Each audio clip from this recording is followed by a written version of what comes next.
بسم الله الرحمن الرحیم. سلام عرض میکنم خدمت همه عزیزان. امروز درباره دینامیک شبکه میخوایم صحبت کنیم.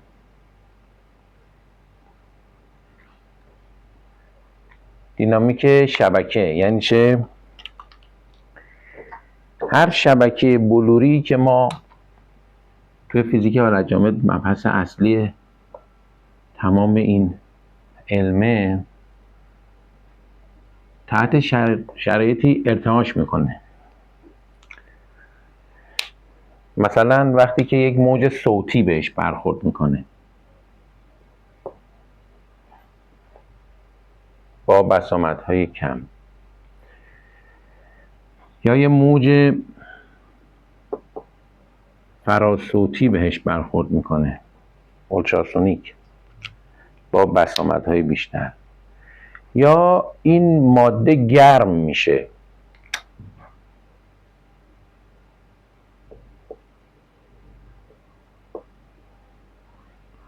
با بسامدهای بیشتر در حد تراهرتز،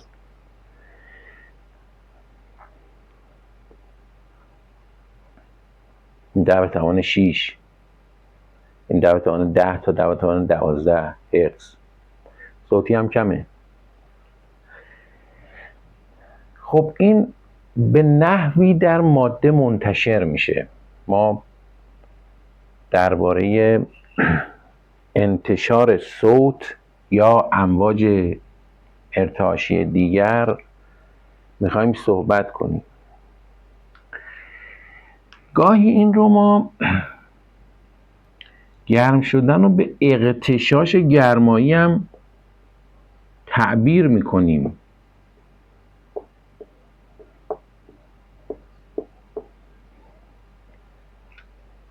ماده به هم میریزه، اغتشاش توش ایجاد میشه،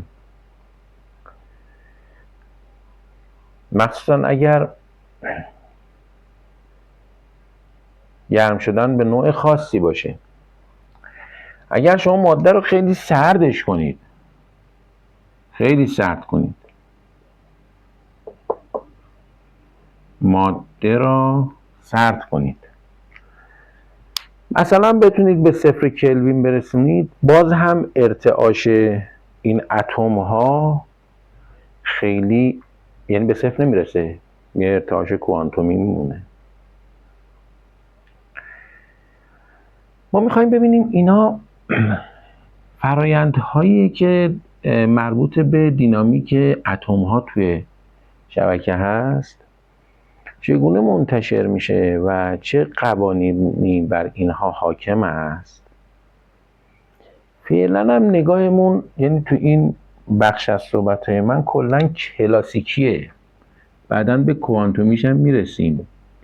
البته رو بگم خیلی کلاسیکی رو نمیشه از کوانتومی مجزا کرد، چون خیلی از پدیده ها رو واقعا نمیتونیم اون موقع به خوبی توصیف کنیم.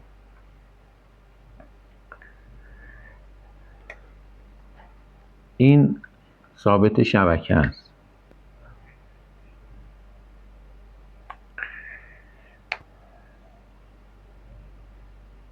اگر ما موج صوتی رو در نظر بگیریم، همین که من دارم صحبت میکنم از این تخته عبور میکنه، از این دیوار عبور میکنه، اونور کسی میشنوه اینو. این در واقع توی این ماده منتشر میشه.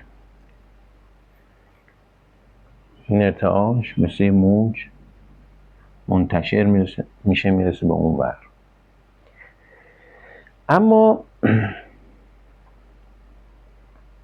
حالا فراسات هم اینطوری ببینید. این گرم شدن چی؟ وقتی ما میگیم اغتشاش گرمایی، ببینید این اغتشاشی کلمه خوبی نیست، چون بعداً خواهیم دید که اینا هم خیلی منظمن. یعنی گرمایش ماده اون هم عین موج صوتی، در واقع نظامی که بر اینا حاکمه همشون یکسانه. فقط یه فرق داره، اونو میگم بهتون. تمام اینها باعث ایجاد امواج صوتی یا امواج ارتعاشی، بهترین رو بگیم، در بلور با بسامدهای خاصی میشه، بهش میگن مدهای بهنجار.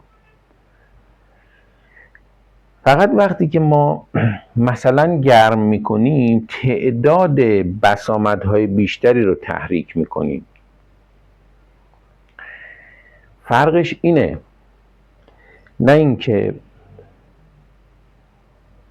از نظر سازوکار فیزیکی تفاوت خیلی مهمی داشته باشه. تا قبل از این مبحث ما همیشه شبکه رو ایستا در نظر می گرفتیم. یادتون باشه، یادآوری کنم، ما همیشه می گفتیم آقا اتم‌ها سر جاشون نشستن. یه تقریبی هم داشتیم به اسم بورن و اوپنهایمر و اینا که آقا اینا سر جاشون نشستن، بعد الکترون ها بیشترین پدیده ها رو ایجاد میکنن تو رفتار ماده، مثل رسانندگی گرمایی، حتی اینا. بعدا میبینیم که نه، اینها هم خیلی مؤثرن. لذا مدل ایستا نقص مهمی داره، کاستی داره. ما باید این رو برای خیلی از پدیده ها اصلاح کنیم و بیایم مدل پویا در نظر بگیریم، شبکه رو دینامیک پویا در نظر بگیریم.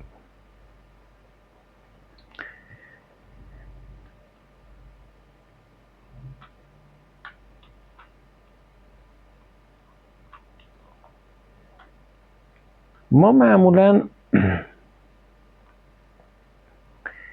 وقتی در یک بلور میخوایم از امواج ارتعاشی صحبت کنیم، بلافاصله کلمه فونون رو میارن تو کار که در واقع کوانتوم ارتعاش شبکه است. قبل از اینکه بریم سراغ فونون، ما اصلا ببینیم داخلی بلور ارتعاشی ایجاد میشه.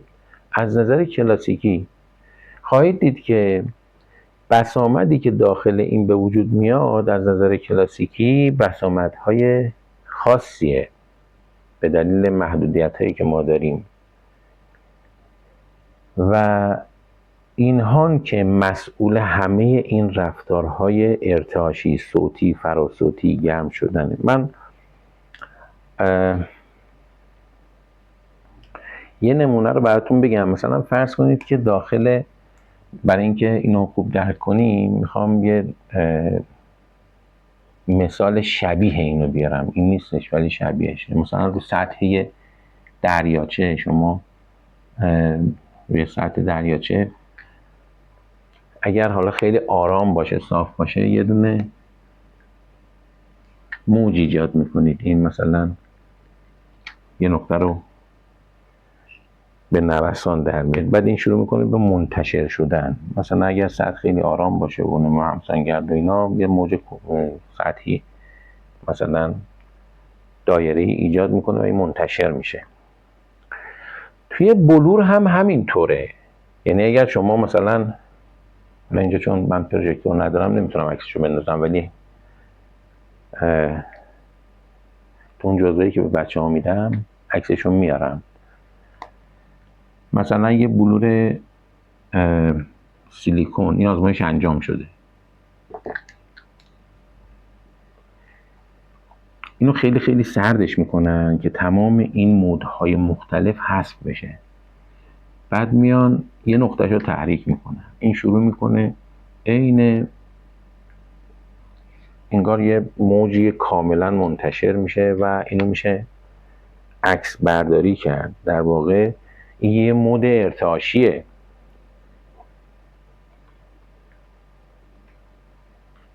و این موجک ها آشکارم شده، چون مثلا موجک های فراسوت که توی بلور سیلیکون خیلی خالص ایجاد شده و این شروع کرده به منتشر شدن. یا مثلا شبیه سازی ها هم شبیه همین رو به ما نشون میده و نمونه های خیلی زیادی وجود داره.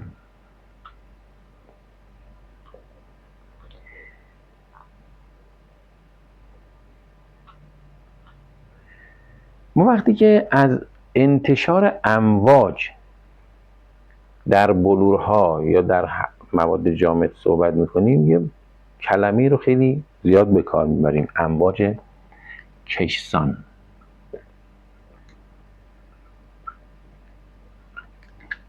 ما دو نوع موج داریم. امواج کیسان که میگیم امواجی هستند که تغییر شکلی که تو ماده ایجاد میکنن بازگشت پذیره. الاستیک میگن فرنگی. این امواج کیسان مسئول خیلی از این پدیده‌ان. اگر ما سراغ اون مودای ارتعاشی نریم، برخی از این امواج رو میتونیم به صورت یعنی با روابط ریاضی توصیفش کنیم.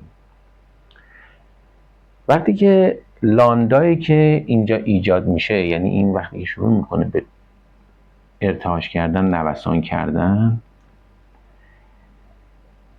اینا مستقل از هم رفتار نمی کنن. یعنی اتم های ماده هر کدوم ساز خودشو نمیزنه، بلکه مثلا این یه نوسانی که توش ایجاد میشه، این نوسان دست به دست میکنه، لذا یه موجی داخل ماده منتشر میشه با یه طول موجی.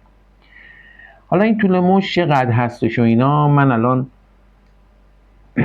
مثلا با یه لاندایی نشون میدم. این لاندای حالا هرچی هست، اگر این لاندا خیلی بزرگتر از A باشه، ما به این میگیم موج کیسان. وقتی که لاندا خیلی خیلی بزرگتر از A باشه، ما بهش میگیم موج کیسان. اما امواجی هم در ماده منتشر میشه که خیلی کمتر از A یا در حدود A. این امواج که معمولا دیگه اونجا ما باید بریم سراغ، چون وقتی که لاندا کوچیک میشه، لاندا برابر با H تقسیم بر P، این وقتی که کوچیک میشه ما با یه همچین رابطه اینو میخوایم توصیف کنیم و اون موقع دیگه مجبوریم گاهی از اون الگوی کلاسیکیمون یه خورده پامون رو فراتر بذاریم، بریم سراغ الگوهای کوانتومی. یعنی اگرچه مرز این دوتا در توصیف این موجها خیلی هم روشن نیست، یعنی وقتی هم که کوانتومی میخوایم بررسی کنیم خیلی از این روابطی که روی فونون‌ها حاکمه با هم روابط کلاسیکی ما در میاریم. اصلا بحثمون خیلی موقعش کلاسیکه، فقط اسمش رو گذاشتیم فونون.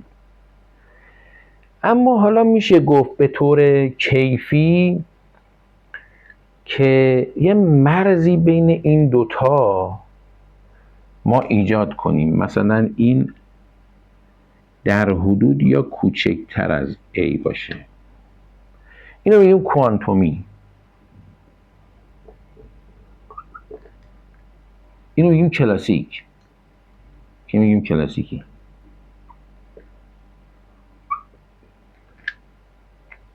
یعنی مرزی که ما در نظر میگیریم برای این دو مقیاس لانداست. وقتی که پامونو میذاریم توی کوانتوم، البته این حرفی که میزنم در واقع خیلی از مسائل کلاسیک هم درسته، ولی حالا من در واقع کوانتومیش میخوام الان توضیح بدم. اینا بهشون میگیم شبه ذره. فونون یه شبه ذره است، یعنی ما وارد دنیای شبه ذرات میشیم. شبه ذره یادتون باشه شبه ذره ما فرمیون نداریم، ما فرمیونا ذره‌اند. شبه ذرات این کلمه در آوردن کوازی پارتیکل، یعنی رفتارهای ذره‌گونه دارن، اما همه چیزشون هم مثل ذرات نیست. مثلا فرض کنید در تولید اینها ما خیلی دخالت میکنیم. من وقتی که ماده رو گرم میکنم تعداد بسیار فراوانی از این مودهای ارتعاشی که هر کدومشون یه شبه ذره است تولید میشه، تحریک میشه. ولی خب من الکترون رو چجوری تولید میکنم؟ از ماده باید بکشمش بیرون. حتی اگر نظریه دیراک هم شما تصور کنید که از یه دریای بزرگ خلا ما اینا رو تولید میکنیم، زوج ذره تولید میکنیم، بازم اونجا وجود دارن که ما بیرون میکشیم. اینها فقط تحریک میشن. در واقع مثل این نیستش که اینا مثلا جرم دارن. فنون جرم نداره. حالا شاید تو یه مدل خاصیه که بتونه بهش یه جرمی هم نسبت بده، ولی اون در واقع یه تعریفی باید براش ایجاد کنید بر اساس انرژی، ولی جرم واقعی نیست مثل جرم الکترون و پروتون و اینا. حامل انرژی هن، فقط انرژی رو منتقل میکنن، اما حرکتشون مثل ذرات نیست از یه نقطه به یه نقطه دیگه، بلکه یه مده که تو کل اون ماده منتشر شده. و معادله حرکت حاکم بر اونها متفاوته دیگه. اونایی که خود بسترده اینا دوست دارن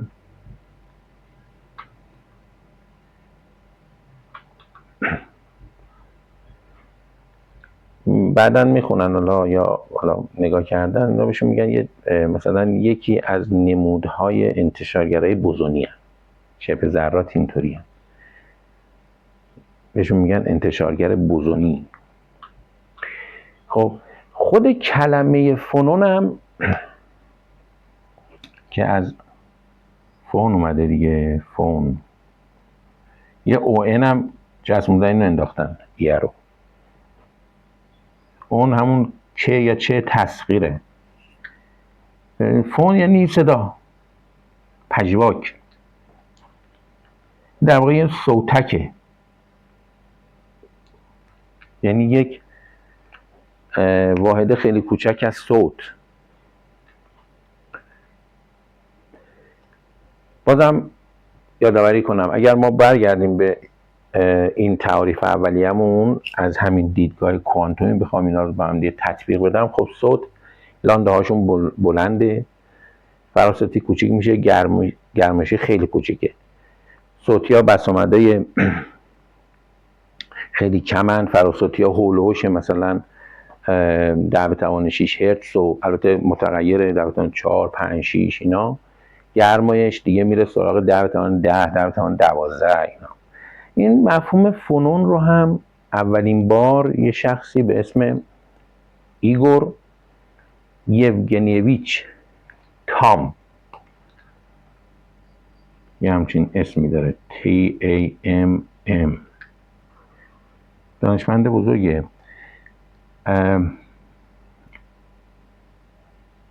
این با چرنکوف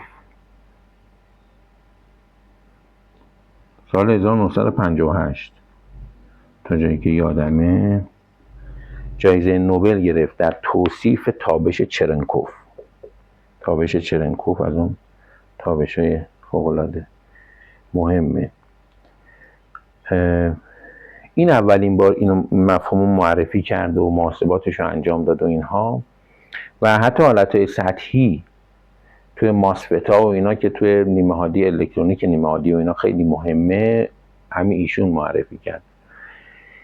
فنون یا مودهای بهنجار در نگاه کلاسیکی، اینا گفتیم در کوانتوم بهشون میگیم شبه ذرات، اینا در واقع مسئول تمام انتشارات ارتعاشی و اینها. برای توصیف ارتعاش شبکه ما از اینا یه پدیده جمعیه، یعنی شبه ذرات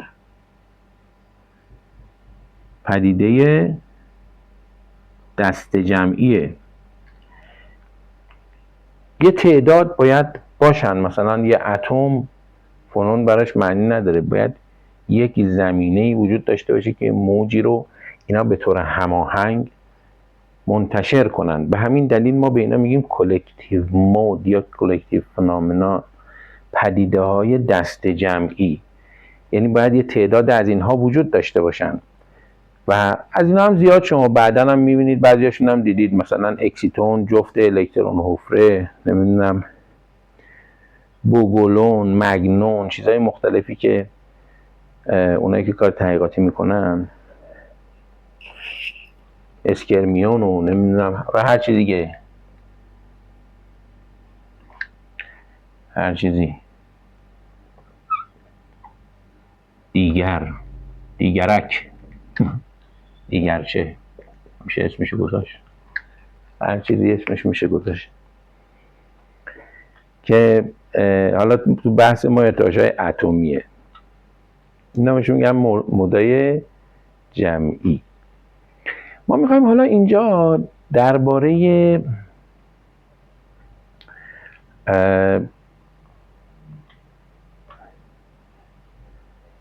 مدای ارتعاشی صحبت کنیم. مدای ارتعاشی چگونه صحبت کنیم، توضیح بدیم، توصیف کنیم. وقتی که من میخوام انتشار فراسود یا گرم شدن یا هر چیزی رو توی ماده توضیح بدم، اون موقع دیگه یه تک مد نداریم، یه تعدادی از اینا داریم که باید توشون انتگرال بگیریم، جمع بزنیم.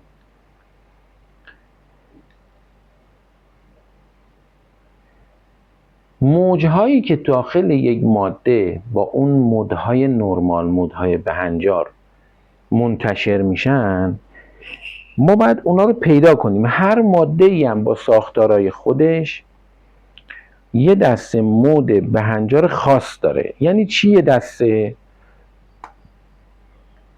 یعنی اگر مثلا من یه بسامدی میخوام توی ماده ایجاد کنم، حتما یه انرژی خاصی هم تولید میشه. یعنی از یه نظمی تبعیت میکنن. در نگاه ما از بیرون نگاه میکنیم اینا اغتشاش گرماییه، اغتشاش گرمایی. یعنی اینا مثلا برای خودشون انگار مثلا یه ماده‌ای رفتارهای نامنظم، ولی در واقع اینا خیلی منظمه.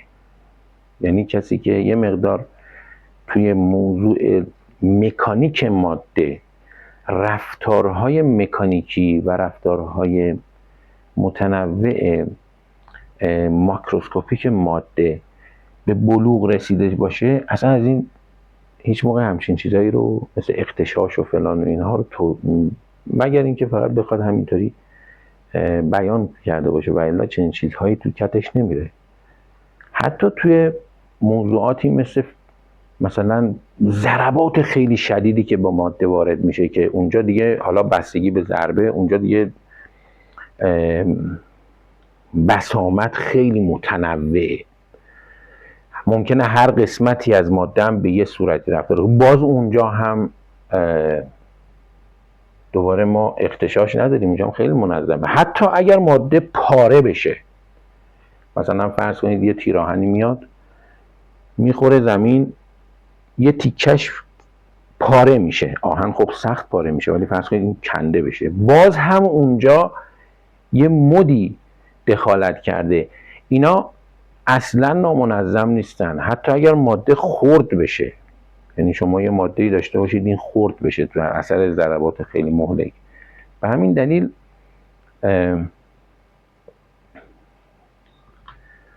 اینها رفتارهای خیلی منظمن.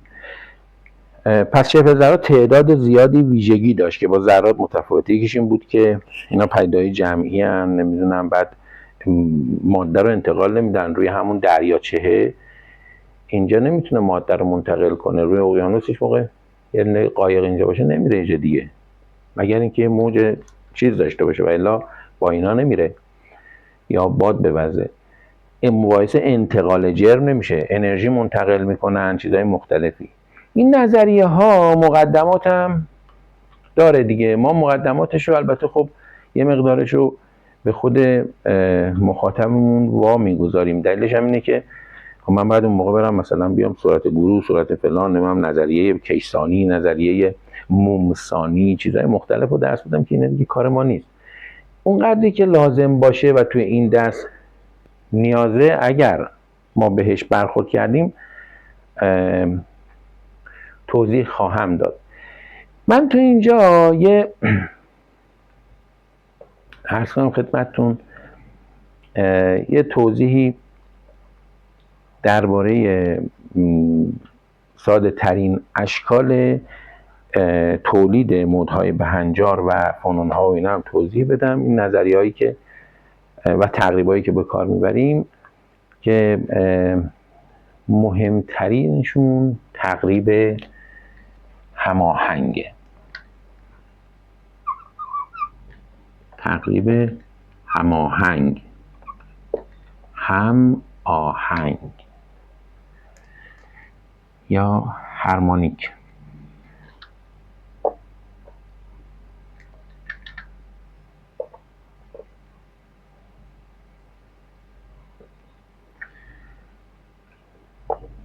approximation. تقریب هماهنگ یعنی چه؟ هماهنگ به مفهوم اینه که ذرات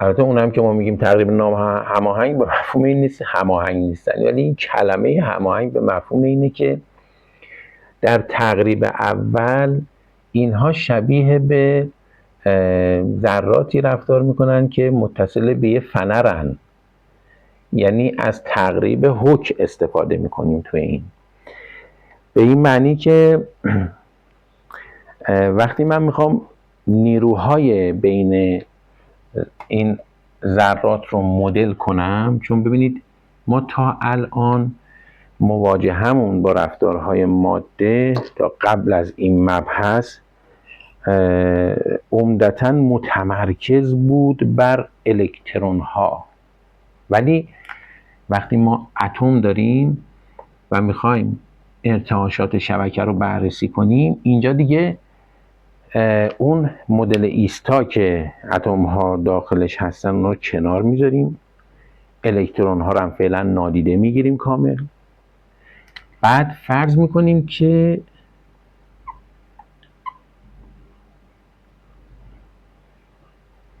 اینها به یکدیگر متصلن با یه فنری. خب ما اگر اونهایی که حالت جامد یک گذراندن توی کارشناسی، معمولا تو کارشناسی اینو درس میدن، نیروهای بین اتم ها رو ما با مدل ها و الگوهایی توصیف میکنیم. یعنی اگر این یه جرمه، ساده ترین حالت رو در نظر میگیرم دیگه، همه اینا جرم امن، فاصله شون هم همه برابره، فاصله حالت استراحتشون وقتی که هیچ موجی توشون ایجاد نشده. نیروهایی که بین اینها وارد میشه، خب اینا که یه دونه ذره نیستن، مثلا این اتم در واقع یون تعدادی الکترون داره، پروتون داره، بعد جرمی داره، همه اینها با یکدیگر چیکار میکنن؟ برهم کنش دارن. اگه من بخوام نیروی بین اینها رو پیدا کنم خیلی کار سختیه. این کار رو بعضیا انجام دادن. مدل هایی وجود داره، مثلا برای برخی از مواد مثلا گازهای نجیب توی فاز جامد، یعنی گاز نجیب جامد، نیروهاشون رو با نیروهای واندروالس مدل میکنن که یک توصیف کاملا کوانتومیه، نظیر کلاسیک نداره. توی موادی که در دمای اتاق هم جامدن، مثل فلزات، مثل خیلی از چیزهای دیگه که ما باشون سر و کار داریم، این چگونه مدل میشه؟ کار خیلی دشواریه به دست آوردنش. روابطی وجود داره تو حالت جامد، در واقع میان این رو می نویسن با روش‌های خیلی پیچیده‌ای به دست میارن. میشه با تقریب این رو با یه فنر معادل سازی کرد، یعنی گفت آقا نیروی وارد بر این مثلا جرم ام چپیه از سمت راست برابر است با منفی کا دلتا ایکس. حالا که دلتا ایکس هم من بعدا تفسیر میکنم دیگه چیه دیگه، این هم همینه، میشه مثبتش مثلا. یعنی اگر فشرده بشه یا کشیده بشه، از حالت استراحتشون اگه اینو جا به جا بشن، هر چقدر جا به جا بشن، این نیرو بهشون اعمال میشه. در حقیقت یادتون باشه من اگر یه فنر رو بگیرم از دو طرف بکشم، مثلا یه فنر رو بگیرم 10 سانت بکشم، نیروی وارد بر هر کدوم از اینا کا ضرب در 10 سانته، نه 5 سانت. در واقع این کشش این جابجایی جرمه فقط نیست این، بلکه کشش فنره که حالا ما باید به جابجایی جرم نسبتش بدیم، ولی میزان تغییر طول فنره که نیرو رو تعیین میکنه. خب مثلا اگر من فنر رو به دیوار که تکون نمیخوره وصل کنم بکشمش 10 سانت، نیرویی که به دست من وارد میکنه با هنگامی که این دو طرف اینو فنر رو بگیرم بکشم 10 سانت باز یکیه. فکر نکنید این نصف میشه نیروش، چون از دو طرف بوده. بعضیا فکر میکنن مثلا نصف میکنن مثلا 5 سانت از این ور 5 سانت، نه، این در واقع تغییر طول فنر از حالت استراحتش. لذا این رابطه که ما الان در مقام اثباتش نیستیم، فقط به کار میبریم، از اون مباحثیه که رفتارهای فنونی و مدهای بهنجار رو برای ما توصیف میکنه. این ما به این میگیم تقریب هماهنگ، یعنی وقتی که برهمکنش اتم ها رو در یک بلور، برهمکنش بین این دوتا رو که برهمکنش خیلی پیچیده ایه، اینا همه برهمکنش کولونی دارن با هم، نمیدونم فلان اینا، اینو با یه نیروی خطی در واقع توصیف میکنیم و اینا خیلی هم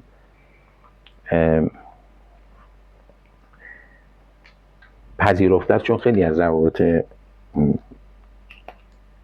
ارتعاشی رو میتونه توضیح بده. اگر مثلا شما فرض کنید این حالا من اینو تکثیرش کنم دیگه، یه شکل جدید نکشم، اینا همه کیان؟ بعضی کتابا اینو با جی نشون میدن، مهمم نیست، بعضی با جی نشون میدن، هرچی باشه. اگر دو بعدی در نظر بگیرم،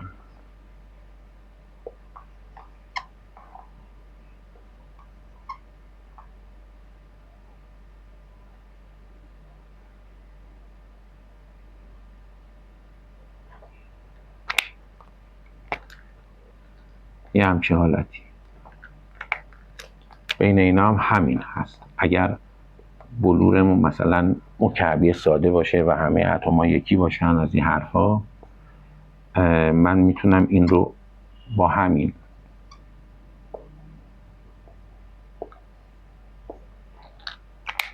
نشون بدم. یعنی اتم ها رو اینجا میذارم. حتی خب طبیعیه که من الان اتم ها رو همه رو تو حالت استراحت گذاشتم، یعنی تغییر ندادم. سه بعدیش هم این میاد اینجا دیگه، در واقع این همینجا میاد و تکثیر میشه تو کل فضا.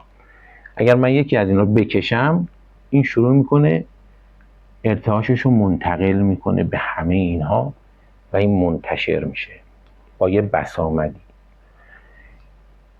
یه دونه بسامد خب یه موجه، ولی وقتی که مثلا من صحبت میکنم، این صحبت من از این دیوار میخواد رد شه، تعدادی از اینها رو منتشر میکنه، یعنی تحریک میکنه، چون صوت من بسامدهای گوناگون داره. فراست صوتی باز دوباره گرم شدن که خیلی شدیده، یعنی ارتعاش های خیلی متنوع که در نگاه یه آدم نابالغ علمی اینا نامنظمن، ولی مثلا تام اینا رو چی میبینه؟